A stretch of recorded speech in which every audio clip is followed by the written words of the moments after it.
Tagaktak ang pawis ko, habang kinukuskus ko ang bathtub ng senior ito. Kailangan kong matapos agad, dahil nalalapit na ang aming final examination. Kailangan ko pang mag-aral mamaya. Ang hirap talaga kapag working student, kailangan ko pa talaga kumayod. Pero okay lang dahil isang buwan na lang at matatapos na ako. Kailangan ko pang pagigihan para pagka-graduate ko hahanap ako ng magandang trabaho. Pinahid ko ang noong tagaktak ang pawis. Nang matapos ako sa pagkuskus ng banyo, ay gumawi ako sa silid bitbit ang kurtina.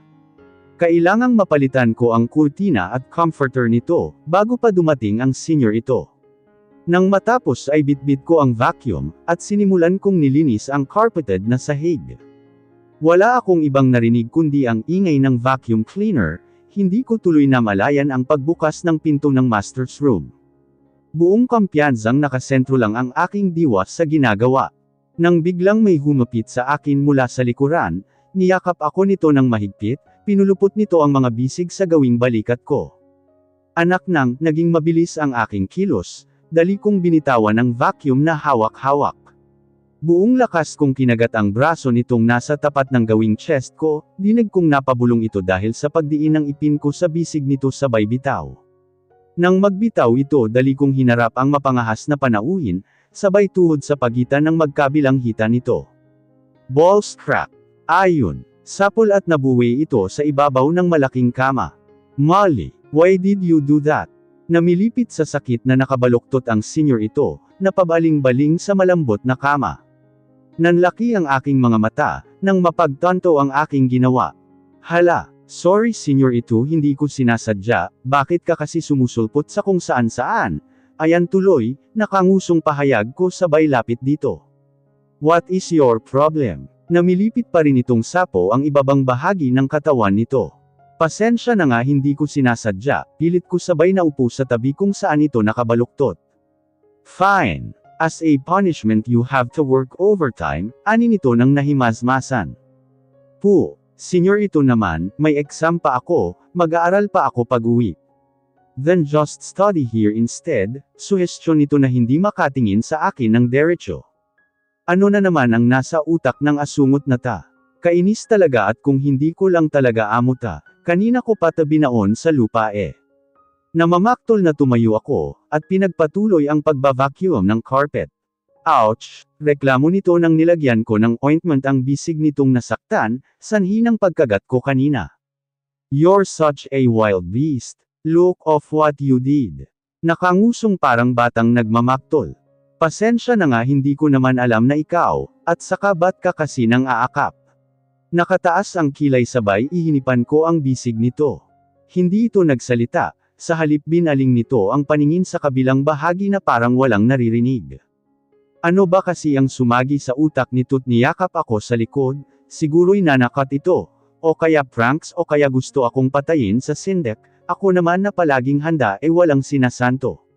Matapos kong malagyan ng ointment ang sugat nito, mabibigat ang aking paang lumabas ng silid. Kukuha ako ng maiinom nito sa baba. Nang makatalikod si Molly, ay agad kumilos ang binata, kinuha niya ang mga trash documents sa isang shelves pinagkakalat niya ito sa sahig. Nakangiti pa ito na parang sinaniban ng ano. Tingnan natin ngayon kung makaalis ka pa ng maaga woman.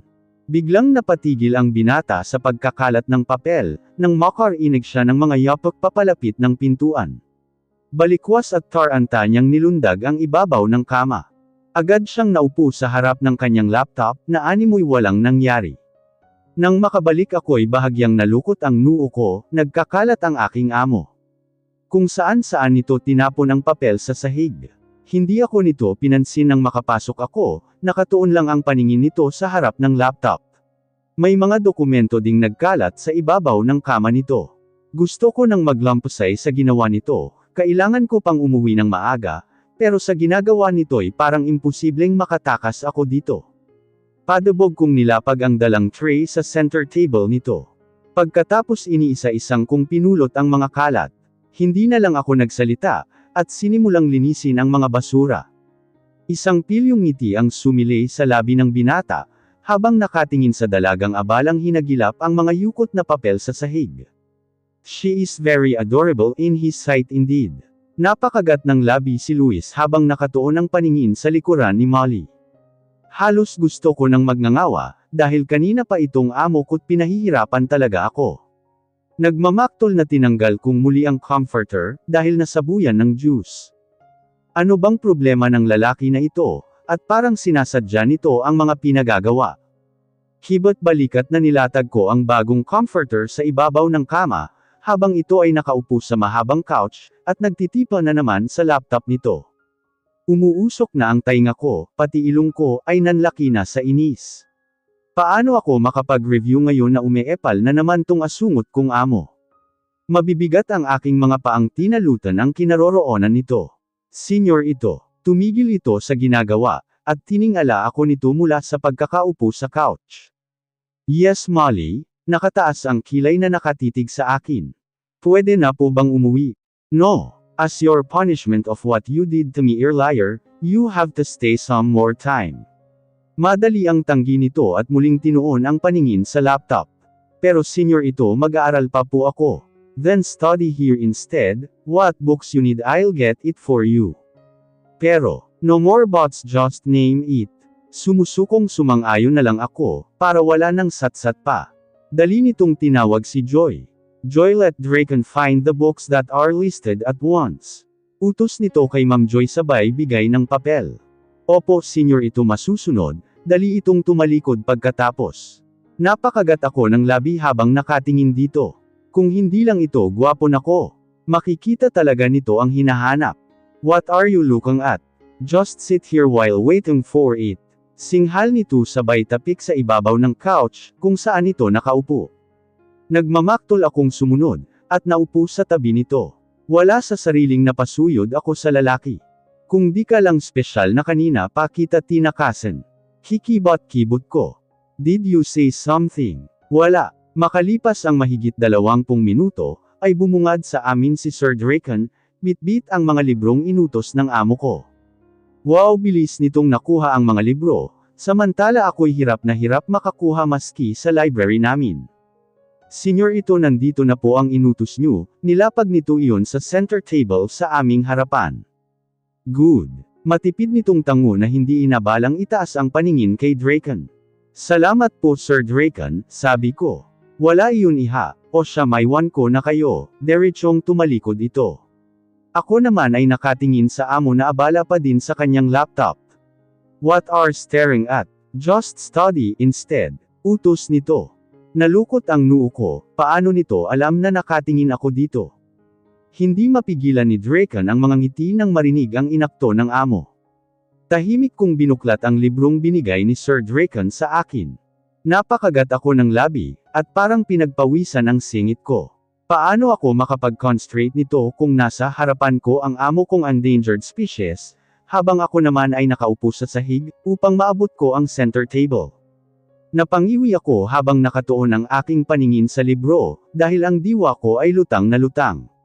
Palihim kong sinulyapan itong nakaupo sa couch. Ba't ba kumikinang ang kabuuan nito sa paningin ko, nakakasilaw parang hindi ko kayang tagalan ng titig. Naiiling-iling ako sabay kurap-kurap. Muli kong tinuon ang paningin sa harap ng libro. Focus Molly, huwag maglandi, dahil may exam pa tayo. Pinilit kong esentro ang isip sa nakabukas na libro. Hindi pwede maglandi dahil kinabukasan ang nakataya dito girl. Hanggang nakalimutan ko ang oras. Manakanakay na pasulyap ang binata, sa gawin ng dalagang nakaupo sa harap ng center table. Kita niyang nakasentro ang diwa nito sa libro. Paano kaya nito nakayanin ang klase ng buhay meron ito? She a tough woman indeed. There's nothing he can say but to admire her determination. Sa lahat ng kahirapan na dinanas nito, she's still able to smile, hindi mo makikitaan na kahit anong bahid ng kalungkutan sa mukha. Instead she handled it very well. Isang matamis na ngiti ang pinakawalan ng binata, na nakamasid sa dalagang nag-aaral. Hindi niya napansing sumulyap din ito sa gawin niya, nahuli siya nitong nakakatitig dito habang nakangiti. Nakataas ang kilay nitong nakatitig sa kanya. Luis, don't be too ridiculous. Saway ng binata sa loob-loob. Dali siyang nagbawi ng tingin, at muling tinipati pa ang kanyang keyboard, kahit wala naman siya ini-encode kundi nag-typing practice lang naman siya, simula kanina. Napansin niyang muling tinuon nito ang sarili sa pag-aaral. Ano na ba ang nangyayari sa kanya? How come he started to act like a child? Bakit parang ayaw na niyang mawalay sa paningin niya ang dalaga? Bahagya siyang napakagatlabi. Sinulyapan niya ang bago niyang relo sa braso, mag-10 na ng gabi, at nandito pa si Molly sa bahay. Kagagawan talaga niya ito't lumalim na ang gabi. Sinulyapan niyang muli ang dalaga. Laking gulat niyang nakayuko na ito sa ibabaw ng mesa at natutulog. Daling siyang bumalikwas mula sa pagkakaupo, nilagay na muna niya ang laptop sa mesa. Tinungo niya ang dalagang nakayukong natutulog sa ibabaw ng center table, maingat na naupo siya sa tabi nito, habang sinuyod niya ang magandang mukha nito. How come this woman changed his life? Hindi niya bukod akalain na napakalaki ng epekto nito, nang makatagpo niya ito sa isang kanto. And here he is na halos nababaliw sa presensya ng dalaga. He's been acting so strange lately, but all of it made him happy and contented. I am living my whole life as dark as miserable, but because of this woman I am now want to live my life to the fullest. She is my precious jewel, ani ng binata sa sarili. Hinawi niya ang ilang hibla ng buhok nitong nakatabing sa makinis nitong pisngi, nang sa gayon ay malaya niyang makita ang magandang mukha nito. Molly is simple yet very appealing, gandang-ganda siya sa mukha nito, na halos palagi na lang laman ng diwa at panaginip niya. Napakagat ng labi ang binata. Sabay na palunok ng laway nang mapasulyap siya sa mapupulang labi ng dalaga. Isang mapaklang ngiti ang sumilay sa kanyang mga labi. How come she fell asleep so easily, knowing that she's in someone else's place? In fact, he can do whatever he wants to do on her. Clueless woman. Naliling-iling na ani ng binata. He's been enduring for so long, and keep holding back not to do anything towards this beautiful innocent lady beside him. Para na nga siyang mababaliw, dahil all he wants to do right now is to rip this maid uniform of hers. Louis think straight. Pinilit niyang iniwaglit sa isip niya, ang pagnanasang lumukob sa pagkatao niya. Humugot siya ng isang malalim na hininga sabay buga, pero parang hindi ata nakakatulong iyon, at sadyang bumabalik ang paningin niya sa mga labi ng dalaga. Akmang inilapit niya ang sarili, nang biglang bamulong ang dalaga. Nanayo ang balahibo niya nang marinig niya iyon, at mas lalong nag-iinit ang katawan niya. What's with her? Parang hindi na niya mapipigilan ang sarili niya, inilapit niya ang sarili dito, akma niyang susunggaban ng halik ang dalaga, nang biglang gumalaw ito at nagmulat ng mata. Nagulantang siya't napaatras, dali niyang binaling sa paningin sa malayo. Hindi siya makatitig dito ng derecho. Nag-iinit ang tainga niya dahil sa hiya. Gusto niyang pagtatadyakan ang sarili, how come he almost lost his right mind, nang dahil lang sa simpleng mukha ni Molly, bakit naaakit siya ng sobra?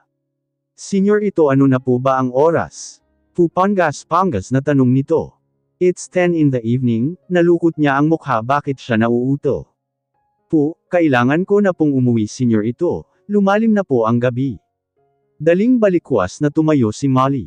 Tumikim muna siya bago nagsalita. I'll let Draken send you home. Pahayag niya na hindi pa rin tumingin sa dalaga. Huwag na po nakakahiya. I insist. Nakangusong binaybay ko ang pasilyo papalabas ng malaking bahay. Gabing-gabi na hindi ko tuloy namalayan, at nakatulog ako dala ng kapaguran. Sabi ng senior ito ipapahatid niya ako kay Sir Draken, pero bakit nakasunod ito sa akin? Ano na namang dramata? Senior ito ako na lang po ang magtungo doon, umakyat ka na't magpahinga, ani ko dito na nanatiling nakasunod sa akin. Hindi ito nagsalita sa halip nilagpasan ako nito, at naunang nagtungo sa garahe. Tinungo nito ang isa sa mamahaling sasakyan na nakaparada. Tumambad sa paningin ko si Sir Draken, na nauuna ng sumakay at pamwesto sa driver's seat. Binuksan ng senior ito ang pinto ng passenger seat sa likuran. Hop in. Hindi ako nagsalita, tumalima at pumasok ako sa loob, pagkatapos ay sumunod ito sa akin. Nagsalubong ang kilay ko, bakit ito sasama? Di ba sabi nito si Sir Draken maghahatid sa akin? Let's go Draken. Nakangusong hindi ko na lang ito pinansin, mas lalo lang akong maiinis dito kung pagtuunan ko pa ito ng pansin. Inabala ko na lang ang sariling tingnan ang labas ng bintana. Kainis talaga, mas lalo tuloy akong natetensyon dahil kasama at katabi ko pa ang asungot na ito sa likuran. Kalahating oras ang nakalipas, ay dumating na kami sa kanto, papasok sa aming munting bahay. Sir Draken, dito na lang po, sabi ko sabay inihanda ang sarili upang bumaba, tapos bamaling ako sa amo ko. Senyor, ito salamat po, maingat kong binuksan ang pinto at bumaba. Tumango lang ito bilang sagot, at hindi inabalang ibaling ang paningin sa akin. Kumaway pa ako bago tumalikod, at gumawi sa isang kanto. Nakita ni Luis na tumalikod na ang dalaga papasok sa maliit na kanto. Naiinis siya sa kanyang nadarama, why do he felt that he wants to see her more? He don't want to see her leaving. He wants to stop her and wants her to stay by his side. Nagmamaktol na sinulyapan niya ang kanyang bagong relo, naiinis siya. Draken, yes senyor ito. I think sira na naman tong relo ko. Bakit senyor ito? Why is it time run so fast? Sambit niya habang nakasunod tanaw sa dalaga. Bakit ba ang bilis ng oras pagkasama niya ito, ano ba meron dito? Maingat na nilatag ni Luis ang isang bouquet, ng mga pulang roses sa harap ng isang lapida. Tahimik siyang naupo sa tabi nito, sabay tingala sa maasol na kalangitan. Kinuha niya ang isang mamahaling tsokolate mula sa bulsa ng kanyang itim na jacket. I brought your favorite chocolate and flowers, Pao. Mahina niyang panimula sabay nilapag ang tsokolate sa tabi ng kumpol na pulang rosas. Kumusta ka na dyan, Pao? Did you feel hot or cold? Bahagyang binaling ng binata ang paningin sa lapida. Isang malalim na hininga ang kanyang pinakawalan, habang nilingan niya ang maaliwalas na paligid ng sementeryo. Pao, I think Kuya will let you go now. You know what I found this woman? She is pretty like our Paula. She is very kind and fun to play with. I really don't know but she made me feel so secure and safe. She helped me overcome my fear, and I think she is very special here, ani niya sabay sapo sa ibabaw ng kanyang dibdib. I don't know how she did it, but all I know she is very precious to me, Pao. I really like the way she smile. When she's mad, I have this feeling that I can't afford to lose her, that I want her to stay by my side, but I don't know how to tell her or where to start. Isang buntong hininga ang pinakawalan ng binata. Next time I'll introduce her to you, okay? Pagkasabi niyon ay tumayo na si Luis.